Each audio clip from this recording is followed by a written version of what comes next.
Les enquêtes paranormales, ce n'est pas un jeu et ce n'est pas du divertissement. Quand tu regardes ce type de contenu et quand tu entres énergétiquement dans certains lieux, tu ouvres aussi des portes, même sans t'en rendre compte. Si tu es sensible, fatigué, émotionnellement fragile ou simplement ouverte à l'invisible, tu peux ramener bien plus que des frissons. Et personne ne t'explique vraiment ce qui se joue derrière ton écran. C'est pourquoi dans cette vidéo, je vais te parler du danger réel des enquêtes paranormales, de ce qui se passe énergétiquement, de pourquoi certaines personnes se sentent vidées, parasitées ou tout simplement pas bien après avoir visionné ce type de contenu. Et surtout, reste bien jusqu'à la fin de cette vidéo parce que je vais t'expliquer comment te protéger contre le mal.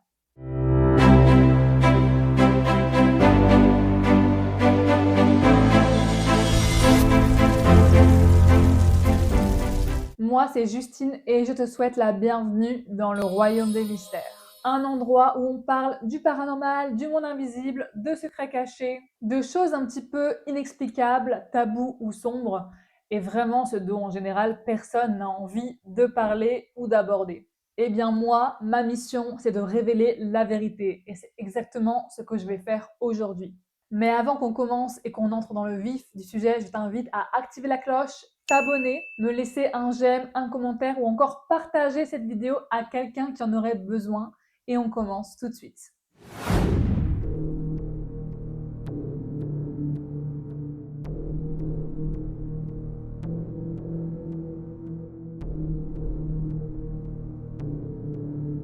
Alors, qu'est-ce qui se joue vraiment derrière une vidéo dite enquête paranormale?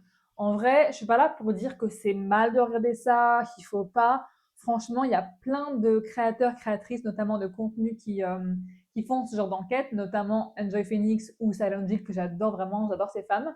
Et je suis pas là pour critiquer, pour dire qu'il faut pas regarder, pour tout ça.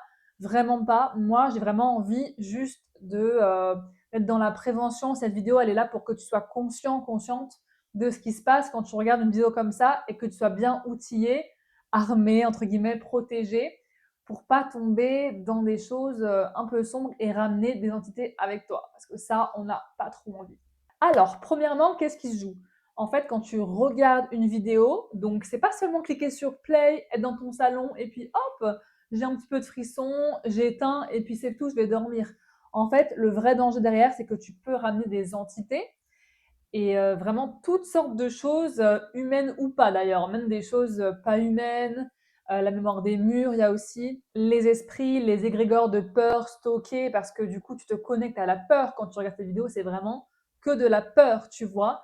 Et ça dépend après, comment c'est fait, parce que ça dépend aussi quel genre d'enquête que tu fais parce qu'il y a des personnes qui, sont extrêmement bienveillantes et qui vont aborder ça d'une manière, saine et consciente, ce qui est très bien et d'autres un peu moins, quoi. C'est pour ça que c'est important d'en parler et je trouve que personne n'en parle sur YouTube, c'est assez hallucinant. Alors que vraiment, si tu connais pas ça et que tu es en mode ouais, allez, on fait ça, que tu sois ouvert au monde paranormal ou pas, en fait, tu peux ramener de la merde chez toi, quoi. C'est-à-dire des entités qui te parasitent, qui viennent te coller, qui viennent dans ton champ, qui viennent chez toi directement. Parce que oui, même si une entité, on va dire un esprit, est à des milliers de kilomètres, centaines de mille kilomètres, il peut quand même venir jusqu'à chez toi. Parce que l'énergie ne connaît pas la distance. C'est exactement comme les ondes radio ou téléphone. Tu peux appeler quelqu'un à l'autre bout de la planète. Donc pourquoi pas, je veux dire, un esprit qui viendrait chez toi comme ça en un claquement de doigts. Pour moi, c'est totalement possible, sachant qu'en plus, c'est le monde des morts. Du coup, il n'y a pas ce truc de distance où genre, tu as besoin de prendre le vélo, l'avion, etc. Juste, bah, tu peux te téléporter en fait. Donc, pourquoi pas, à vrai dire. Donc, très clairement, 2 mètres ou 2000 kilomètres, c'est un peu pareil. Il y a certaines entités, énergies, tu appelles ça comme tu veux, qui sont accrochées à des lieux, donc c'est-à-dire qui sont collées à des lieux qui ne bougeront pas en fait, qui resteront là parce que elles sont attachées via, je sais pas, un souvenir, via un objet précis, via des émotions, parce qu'elles ont vécu dans cette maison, dans ce château, dans ce lieu, et d'autres qui n'ont pas forcément d'attache et qui se déplacent un peu partout dans le monde. Après, bien sûr, tu as aussi des esprits qui savent qu'ils sont morts, qui en ont conscience et qui jouent avec, et attention parce que c'est hyper dangereux. Tu as aussi les personnes qui sont conscientes mais qui veulent passer de l'autre côté et ne savent pas comment faire et qui sont, on va dire, bienveillantes. Et tu as aussi les entités qui ne savent même pas qu'elles sont mortes en fait. Elles vivent leur vie comme ça, comme si de rien n'était, elles continuent de se faire le petit café le matin et tout. Et aussi, elles peuvent revivre sans cesse leur mort encore et encore et encore. Ce qui est quand même pas très cool. Et la peur que tu ressens quand tu regardes ce genre de contenu, de vidéo, en fait, c'est une invitation pour les entités. Mais pas que celles qui sont dans la vidéo dans laquelle tu regardes, mais aussi celles qui sont autour de toi actuellement. Parce que la peur appelle la peur. Donc c'est une invitation pour les énergies ou les entités ou esprits qui habitent, qui sont autour de toi, genre déjà présentes dans ta maison, dans ta pièce ou autour, ou alors à quelques mètres, kilomètres, et elles captent l'énergie de peur et elles viennent à toi parce qu'elles savent que peut-être elles pourront retirer, enfin te prendre de l'énergie, ou alors te demander de passer dans l'au-delà, quoi. Et toi, bah, soit tu es réceptive réceptive ou réceptif, pardon, et tu es ouvert à ça, et en fait tu les entends avec clairaudience, tu les captes avec clairvoyance, tu les vois, enfin tu les ressens, et en vrai, bah, du coup tu peux te dire ok, je vais me faire déparasiter, et puis c'est ciao, je te veux pas chez moi, quoi, voilà. Ou sinon t'as pas du tout conscience de ça, et en fait bah, tu te rends pas compte, mais tu te fais bouffer limite. C'est un peu extrême, mais en vrai tu perds d'énergie constamment et ça peut être compliqué. Mais alors pourquoi c'est dangereux de ramener et d'ouvrir la porte en fait à ce genre d'entité? Peut-être que tu le sais déjà, en vrai, je te le dis, mais je pense que tu es quelqu'un d'assez consciente sur ce sujet. Si tu es sur ma chaîne, c'est que ça doit être le cas, mais je vais quand même le répéter parce que c'est trop important. En fait, c'est comme si tu te faisais vampiriser, vraiment aspirer ton énergie vitale, quoi, qui fait que tu te lèves le matin, que tu fais des activités, tu construis des projets, enfin tu fais ta vie, quoi. Et là, je parle pas d'énergie spirituelle, je parle d'énergie genre vitale, en fait. Et cette énergie-là, c'est exactement ce que ces entités, elles ont besoin pour survivre. Parce que si elles n'ont pas d'énergie, elles peuvent plus rester dans le bas astral et plus rester dans la terre. Elles sont obligées de monter dans la lumière, ou alors, je ne sais pas ce qui leur arrive, mais en tout cas, elles peuvent plus survivre, même si elles sont déjà mortes. Tu vois ce que je veux dire? Et c'est la seule raison pour laquelle, en fait, il y a encore des esprits entités sur Terre qui restent là, qui vagabondent et qui ne veulent pas passer par la lumière parce que soit il y a encore beaucoup d'énergie et d'émotions en elles, de vengeance, de colère, de rancune, de culpabilité, de honte, de plein de trucs comme ça. Et donc, elles continuent à vagabonder sur Terre en espérant trouver un humain à aspirer, quoi. C'est un petit peu horrible, mais c'est un peu ça. Je parle pas de possession démoniaque. Là, on est vraiment dans l'extrême, extrême, extrême. Mais le parasitage, ça arrive très fréquemment. Moi, ça m'est déjà arrivé en vrai. Et du coup, c'est pour ça qu'il faut faire attention aux énergies, savoir se protéger. Et si tu sais pas faire ou tu sens que tu as ça chez toi, je te conseille de contacter une médium, un médium, une énergéticienne, bien sûr de confiance, pas aller voir n'importe qui, mais c'est quand même important. Parce que si tu le fais pas, tu vas constamment te sentir fatigué, drainé, et aussi tu peux te sentir vachement observé, tu vois. Tu peux sentir qu'il y a une présence, et vraiment, bah, c'est juste hyper inconfortable, t'as pas envie de ça dans ta vie, quoi. Ça peut même atteindre des fois tes émotions, ton humeur, mais là du coup ça veut dire que ça reste, donc c'est encore plus problématique.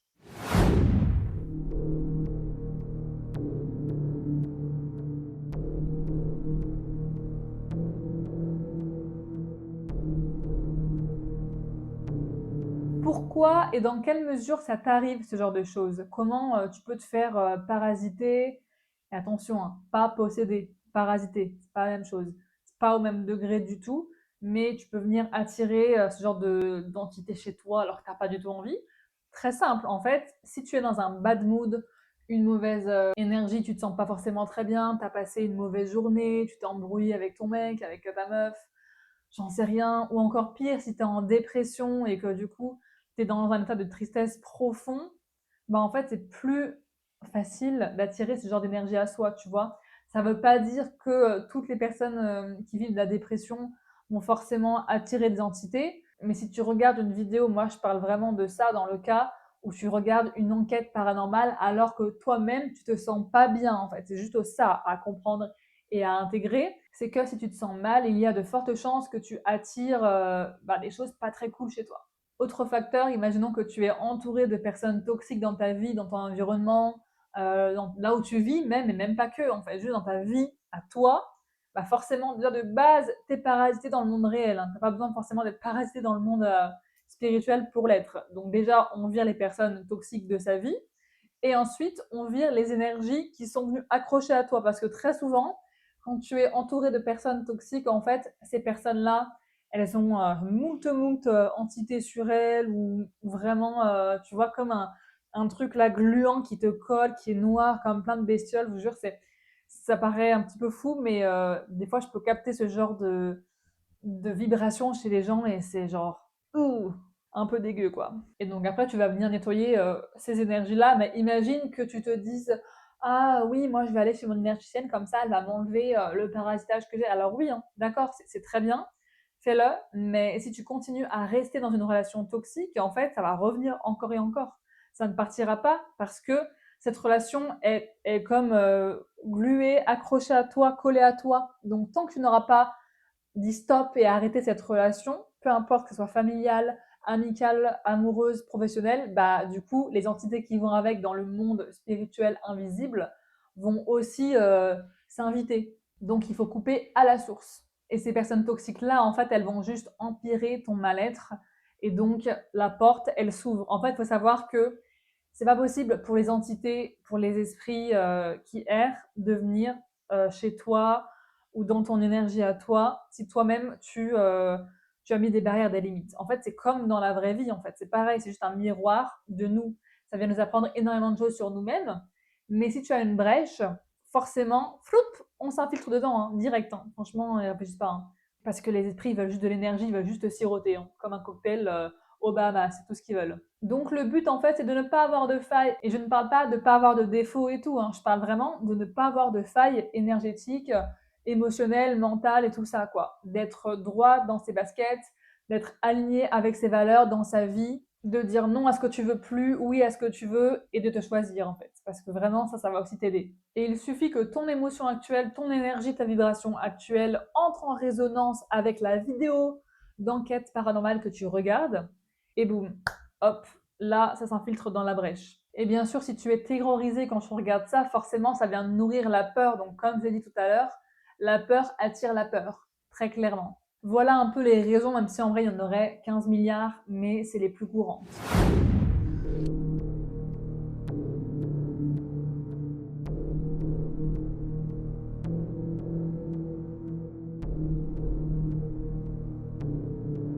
Ok, t'es bien gentille Justine, mais moi en fait, je pense que je me suis fait parasiter quand j'ai regardé les enquêtes paranormales et je savais pas faire, j'ai pas su comment me protéger avant, j'étais dans la merde après, je me suis sentie pas bien, mal avec des nausées et avec, bref, plein de symptômes. Je vais t'expliquer maintenant comment on fait pour se protéger en amont. Après, pour ce qui est du déparasitage, donc de l'après, si ça t'est arrivé, je te conseille d'aller voir une énergéticienne, un énergéticien qui soit bien sûr sain et pas un mec ou une meuf bullshit qui va te vendre de la merde, mais en vrai, tu peux trouver. Vraiment, fais-toi confiance, je pense que tu peux trouver quelqu'un de sain. Et vraiment, je le dis qu'une seule fois, hein, pas deux. Donc écoute bien, mais il ne suffit pas de passer de la sauge dans ta maison juste pour que les énergies, les entités, les esprits disparaissent. Pas du tout en fait. Si tu crois que ça suffit, tu te fous le doigt dans l'œil. Ça, c'est vraiment devenu le truc un peu new age. Oui, je passe de la sauge blanche et puis hop, ça disparaît. Non mais guys, en fait, s'il vous plaît, soyez conscients de ce que vous faites, rendez-vous compte. Enfin, c'est un petit peu léger, n'est-ce pas? Et en plus de ça, certaines fois, quand tu passes de la sauge, ça peut inviter au contraire les esprits à rentrer. Ça dépend comment tu le fais, ça dépend quelle intention tu poses. Enfin, vraiment, il faut être hyper connecté, il faut savoir ce que tu fais, donc avoir des capacités, être formé, la limite, dans le nettoyage énergétique. Mais on ne s'improvise pas comme ça, médium, du jour au lendemain, en fait, hein, qu'on soit bien d'accord. Donc, pour ce qui est de l'ancrage, ça va être très simple. Déjà, de base, de comment on s'ancre dans le corps, parce que peut-être que tu entends souvent ça, oui, il faut s'ancrer, il faut s'ancrer. En fait, l'ancrage, c'est quoi? C'est être dans ton corps. Donc, si tu fais régulièrement du sport, si tu fais du mouvement, enfin bref, n'importe quel type de mouvement, quel type de sport, et que tu es consciente quand tu le fais, hein, c'est pas juste du sport comme ça vite fait, non, c'est vraiment le mouvement dans ton corps va te permettre de t'ancrer. Des étirements, du yoga, la danse, bref, ce que tu veux. Ça va t'inviter à te poser dans ton corps et à être plus stable et plus, tu vois, connecté à la terre au lieu d'être tout le temps connecté là-haut. Parce que, par exemple, les choses qui te déconnectent du corps, c'est quand tu scrolles sur Instagram, c'est quand tu es beaucoup dans l'intellectuel, dans la mentalisation, quand tu apprends plein de choses, c'est génial, hein. Mais du coup, si tu fais que ça, tu vas être que dans le mental. Du coup, ton énergie, elle est juste remontée tout en haut. Nous, ce qu'on veut, c'est faire redescendre dans le chakra racine qui se situe au niveau du pelvis, en dessous du chakra sacré. Donc, c'est vraiment là où vient se loger le chakra racine qui est la sécurité et l'ancrage. Parce que c'est totalement lié en fait. Donc voilà, maintenant j'ai un petit peu démystifié le mot ancrage parce que c'est vrai que ça peut être un peu du chinois. Autre chose, aller marcher en nature, aller littéralement connecter à la terre, aller foutre ses mains dans la terre, ça marche de ouf. Ou toucher les arbres. Moi, j'adore faire ça quand je marche en nature, c'est vraiment prendre le temps d'aller toucher les arbres sans forcément faire un câlin en mode genre hyper exagéré et tout, pas forcément d'aller aussi loin, mais juste te connecter à la nature, à la terre, aller jardiner, je sais pas, genre t'as plein de trucs à faire, mais en tout cas ça peut t'aider. Donc marcher en nature, faire du sport, faire du mouvement, déjà là on est pas mal. Ensuite, pour une troisième version, tu as une sorte de méditation, mais c'est pas vraiment une méditation, c'est plus une respiration consciente que tu fais en 5 minutes, 10 minutes, un quart d'heure selon le temps où tu as besoin. D'ailleurs, je t'invite vraiment à taper sur YouTube méditation ancrage et je pense que tu vas trouver. Et en fait, le mieux qu'il y a à faire, c'est vraiment la connexion cosmo-tellurique, c'est-à-dire de fermer les yeux, de se visualiser en fait dans la lumière, alors lumière dorée, lumière violette, la lumière que tu veux, d'avoir avec toi, je sais pas si toi tu es appelé par l'énergie de Jésus, bah du coup tu peux être avec Jésus, enfin, t'appelles quelque chose ou quelqu'un, pas forcément, t'es pas obligé, mais voilà, en tout cas dans une énergie de lumière et tu vas demander à te connecter à la terre, mais attention à ce qu'il y a de plus pur chez Gaïa, dans la terre. Pas juste on se connecte à la terre comme ça parce que les racines, on ne sait pas forcément à quoi tu te connectes. Donc, si tu n'as pas clairvoyance, il vaut mieux que tu saches à quoi tu te connectes. Donc, c'est préférable de dire je me connecte à la lumière, à la plus pure de la terre. Comme ça, tu es sûr que c'est la bonne chose à laquelle tu te connectes. Donc, en bas, donc tu vas visualiser hop, ton énergie qui descend en bas dans les racines, tout ça. Donc, une fois que tu t'es connecté au bas, qui est la terre, d'ailleurs, le bas, je tiens à dire que le bas, c'est pas les enfers, hein, pas le paradis en haut et les enfers en bas, parce qu'en général, on n'aime pas trop se connecter à ce qu'il y a en bas, on se dit, ouh, j'aime pas. Mais le bas, c'est la terre, en fait, c'est la terre-mère. Donc, tout va bien. Et ensuite, on va venir remonter donc cette énergie blanche, dorée, lumineuse qui va venir remonter le long de ta colonne vertébrale pour aller jusqu'au chakra coronal.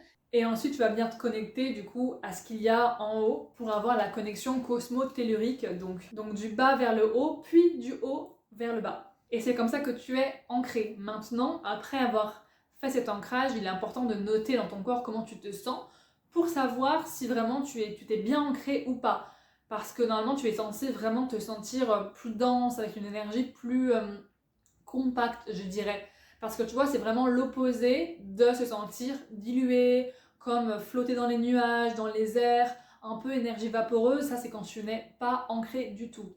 Et petit aparté, mais avec les énergies qu'on a en ce moment, il est possible que tu te sentes un petit peu comme ça, en mode avec des vertiges, avec un petit peu de pas beaucoup d'ancrage, quoi, vraiment fatigué, ça c'est vraiment signe de s'ancrer, donc je te déconseille fortement de regarder des vidéos paranormales, d'enquête, quand tu te sens dans ces énergies-là.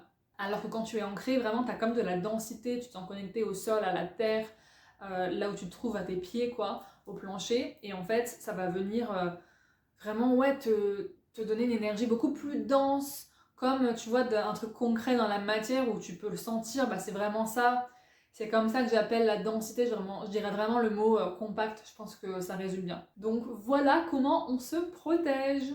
J'espère que ça va t'aider vraiment. Dis-moi en commentaire si tu t'es déjà ancré, si tu l'as déjà fait, est-ce que tu as déjà ressenti ça, est-ce que tu as déjà ressenti une énergie pas ouf après avoir regardé une enquête paranormale. Moi ça m'est arrivé déjà en vrai.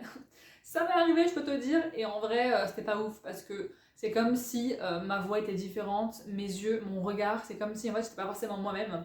On aurait dit qu'une personne m'avait incorporé limite, c'était un peu horrible.